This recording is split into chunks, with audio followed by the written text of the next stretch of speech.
Well, welcome back. Again, my name's Steven Shipler, and I'm just trying to give free coaching and trying to help real estate agents survive real estate and, make it and increase the survival rate and increase the success rate in real estate. And I'm trying to do that by sharing my book, Listing and Selling Real Estate in the 21st Century. And this is the 10 pillars to success in doing this. So again, I'm not trying to sell the book, but you can certainly follow along in the book. And today we're going to talk about something very interesting. We're going to talk about the failure rate in real estate and why, the failure rate is 80%. Some industries have high failure rates. It's just the nature of it. Like, restaurants have 60% failure rates in the first 5 years. Teachers have an 80% failure rate in the first 5 years. I think, sometimes we call it failure, and sometimes it's just you understand that that's not what you want to do anymore. And I think real estate has some of that too. I would guess more like a 50% attrition for somebody that's really trying to make it. Half probably make it past the first year and maybe past even the fifth year. But I think that some people just get into businesses and realize this is not at all what I want to do. This is not at all what I signed up for. That's just, I think, the nature of everything. I didn't fail as an auditor with Deloitte or as an accountant. I just didn't keep doing it, and that was right around 5 years. So that doesn't mean I failed at it. It just means I made a different choice, or my life changed, or, something in me wasn't satisfied, and I knew that there was something else I should be doing. And I'm not saying that, it's always moving up, which could appear to be moving up. I think it's finding your sweet spot, right? I could go make hats because I like wearing hats, and that's my sweet spot. My son makes chocolate. He has an amazing chocolate company, a world gold medal chocolate company, and that's his sweet spot. And so, I think it's finding your sweet spot, and that doesn't always equate to failing at something else to find your sweet spot. So I just wanted to make sure I cover that. So I think that the main reason why real estate agents don't make it is because they're set up to not make it. I think that that's the problem, right? That's really the reason why I wrote the book. It's the core reason why I wrote this book, because you're set up to fail, basically, in the beginning. Somebody that wants to really strive and really make it in real estate is going to have a very difficult time, because you're kind of set up in the beginning to not make it. And what I mean by that, like I've had brand new agents come into the office in Dallas, and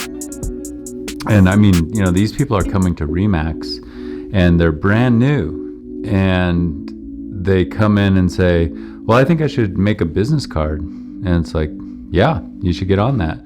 Like, a business card would be something you would need to do sales. And then, I've had people say, oh, well, I'm going to get my picture taken for my business card. And I'm like, yeah, that's good. If you want your headshot on there, do that. And then I've had them also say that somebody is mailing the picture to them, right? And this is somebody that's probably $1,000 or $1,500 into getting their license, getting on a board, getting their MLS set up, paying some minimum, some fee to RE/MAX or their broker, and they're having their pictures mailed to them. And so I said, like, emailed? You mean digital? No, I mean mailed. And I said, well, what's that going to do for you? Like, you're not going to get anywhere with a mailed photo. Like, that's like 1902. And it just was shocking. That was one of the revelations that I had in how real estate agents fail so quickly, because nobody has an idea of what to do. Like, you get your license and you have all these hopes and dreams and want to help people, and sure, there's lots of motivating reasons why you're doing real estate, but just you can't figure out how to do the thing. And I mean, a business card is like a very small thing. A business card really isn't going to get you anywhere. I mean, yeah, it identifies you, and maybe you can give that to a friend or family member or somebody that you met. But I mean, this is a massive, massive thing. I call it a production, because literally, like, you have a production company, you have a marketing company. Like, you're really not a real estate agent. You have to have that to be licensed, but you're a marketing company. I don't care how you look at this.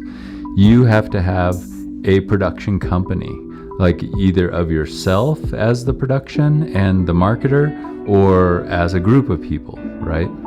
And so that's one of the things that some of these bigger companies, like bigger real estate companies, have done. They've created like a marketing company, right? And so, but we also have to be careful of that as well, because those companies are also, I think, guilty of marketing themselves. So they're not necessarily out to market the agents.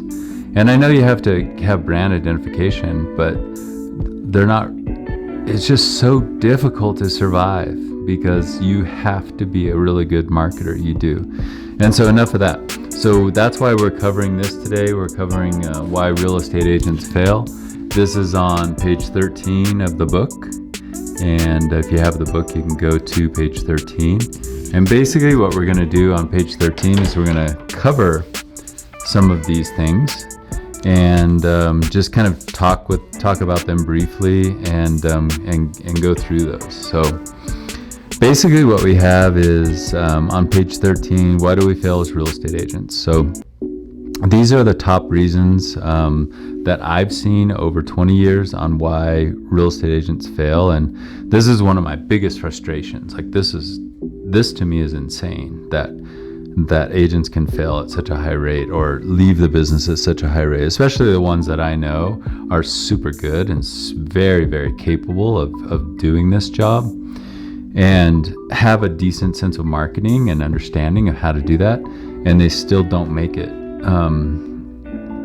We'll talk a little bit more about some of the deeper reasons why I think that is, but getting involved for the wrong reasons, of course, like, anything you get involved in for the wrong reasons, the likelihood of survival is low. Not working hard enough, I mean, that's probably true. I mean, I've known agents that have made, a commission check, and then they don't work for a month. Like, well, what would you expect to happen in the third month? You're not going to have anything, right? So not working hard enough doesn't necessarily mean that you're grinding for 20 hours a day. It just means keep going, keep doing stuff. If you have a day job, a regular job, and you're working as an accountant, for instance, you're not just going to not show up for a month. You still have to keep working. I mean, they're going to fire you. And so I think that some real estate agents just need to fire themselves. That's literally, I think, what they need to do. Fire yourself. Start over, right? Not working hard enough. So not having enough savings. This is obviously something that I've seen happen a lot. So I think that there's many ways, and in the book I'll teach you how to do Facebook marketing, Facebook Marketplace marketing, Google marketing, Craigslist marketing. That doesn't cost you anything. You just have to be consistent, do the volume, keep going. And then once you have closings from that, you can add other layers. But I think maybe if you have $1,500 or $2,000 for the first, say, 90 days, I would say, just to have a little bit of cushion, because something might happen. You might get a flat tire, or your board dues are going to come due, and that $2,000 in savings isn't really considering paying your regular bills. So if you have $2,000 in mortgage and keeping your lights on and gas and all those things, then that would be in addition to it. So I think you just need to have a little bit of a cushion, and not necessarily to burn through it in marketing, because I'll teach you ways to do marketing in the beginning that don't cost anything, just your time. But you have to have a little bit of a cushion, and you can lose sight of the goal when you don't have a cushion, just something there, because you'll get stressed and then you'll bail. Like, you'll get stressed and go back to bartending, or go back to whatever that was. Working part-time, I think that the part-time agents, I'm not knocking them, but that's a very difficult task. just to work part-time. I think that the full-time agents will probably eat your lunch, especially if you're trying to list properties. And you're going to run out of your sphere of influence and your friends and family eventually. So you're going to have to spend time marketing. At least half of your time is marketing and half of your time is doing meeting clients. So not having a clear action plan or goals, this is a big one. And we'll talk about goal setting and smart systems and stuff like that in the book. But I think that not having a clear action plan or goal, so there's nothing out in front of you that says, hey, I'm trying to achieve this, right? So that's why I have the 5-5-100, 10-10-100, 25-25-100, because if you're not trying to at least daily reach that small goal, you're not going to really survive. Like, it's just, that's the truth. Like, you're not going to really make it. Not knowing where or how to begin, this is a very important thing. So I try to teach you in the quick start in the book how to begin even if you're just resetting. So let's say you've been in the business 10 years and you do 2 or 3 deals a month. You want to do more. Well, then reset with me. Reset and start and do the quick start, and just try to figure out, okay, now I want to set a goal. I want to do 5 contacts a day to get 5 listings in 100 days, right? Or I want to do 10 contacts a day to get 10 listings in 100 days. Got to set those goals. Not having systems to start operating as an agent, of course, we've talked about that. I mean, without systems, it's very difficult to repeat, very difficult to scale. And I don't mean scale like go to, $8 million. It's very difficult to scale just being consistent with getting 5-star reviews from Google. If you don't have some kind of system to do that, I mean, I could close 1 deal a month and have a hard time getting people to do my Google reviews. So you have to have a system for that, right? So everything is system driven. And again, like I've said in other videos, I'm not trying to control or micromanage, but without systems, you're not going to be able to do the things that need to be done consistently. Okay. So not knowing how to generate real estate leads or qualify them. This is something, of course, we'll talk about in our scripts. My Diamond Buy Sell script talks about this, like we're doing qualifications of buyers. What's your intention in the next 3 to 6 months? You think about making a move? Yeah, I am. Where are you wanting to do that? I want to stay locally. Great. Well, do you have an agent now or a realtor that you're working with to help you when the time is right? No. Okay, well, and like you're qualifying, but I've internalized those scripts so I can talk that shop. And I mean, I could do that in a grocery store if somebody saw my name badge and said, hey, you're in real estate? Yeah. How's the market? I wouldn't say, oh, the market's great or it's a seller's market. I would say, are you thinking about doing something in the next 3 to 6 months? And it kind of throws people off because they're expecting me to say, oh, the market's great, right? If I just said the market's great and walked away, I would never know the qualifiers for those people. And some of them truly are just asking, but some people are like, well, I'm really thinking about selling my house, or I'm thinking about doing something. Oh, really? Well, what would be the ideal time to make your move, right? And so I just asked the right thing. So qualifying. Not knowing how to market their business or service. We talked about that, right? So this is a marketing play. I mean, this is a 100% marketing company. We're basically a production company that does marketing. Beginning or being difficult to work with. I've known agents that are just horrendous to work with, and I don't know if they treat their customers like that or clients, but if they do, it's going to be very difficult to make it. I mean, mean-spirited and very aggressive, and it's just very difficult to work with people like that.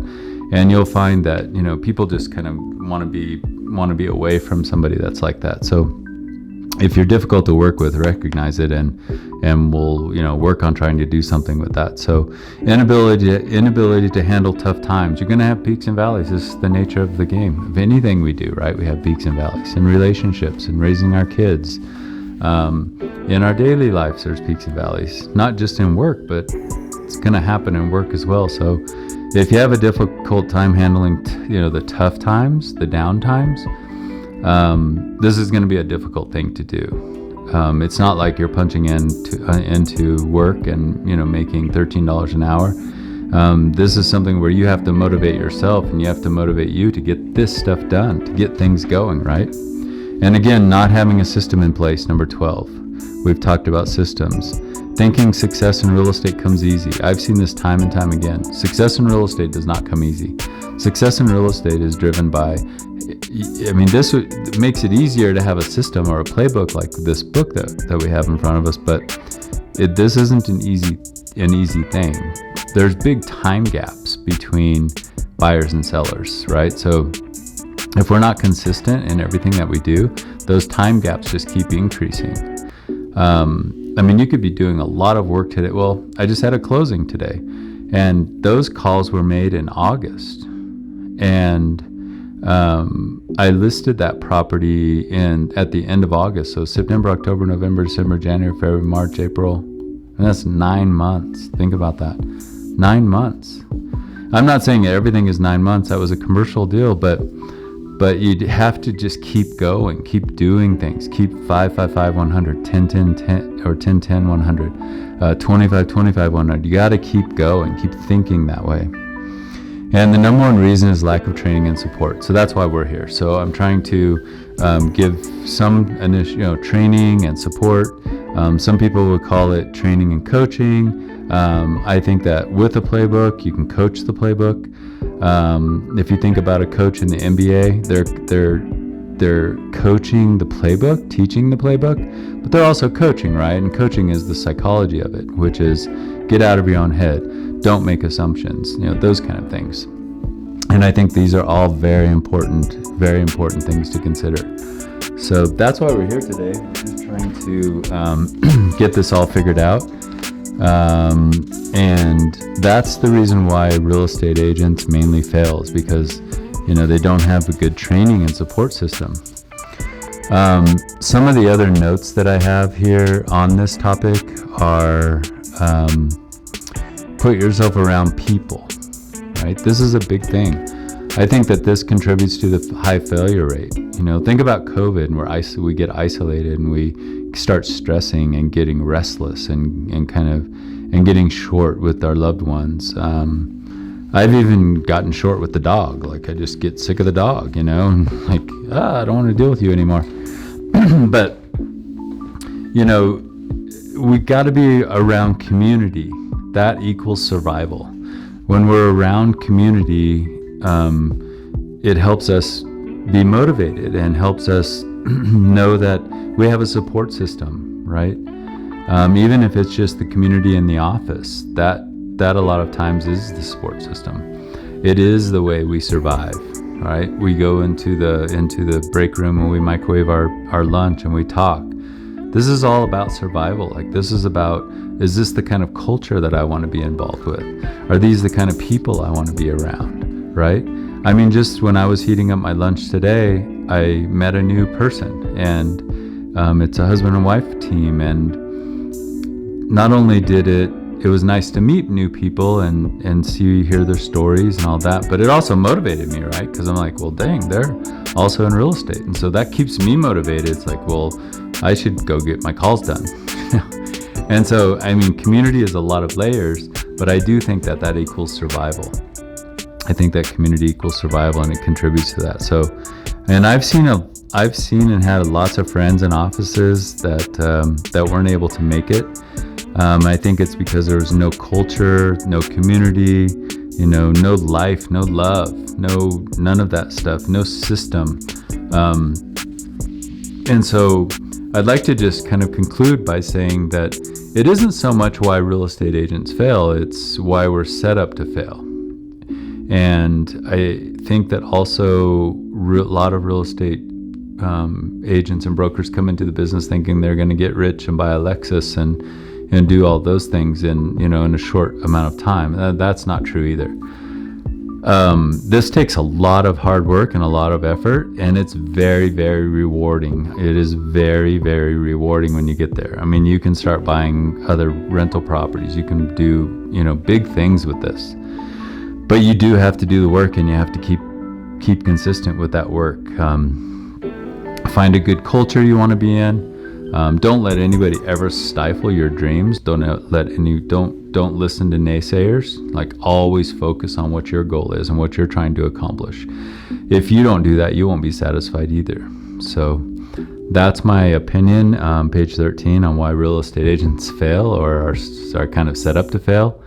And I just want to say, go serve with passion and make it an amazing day.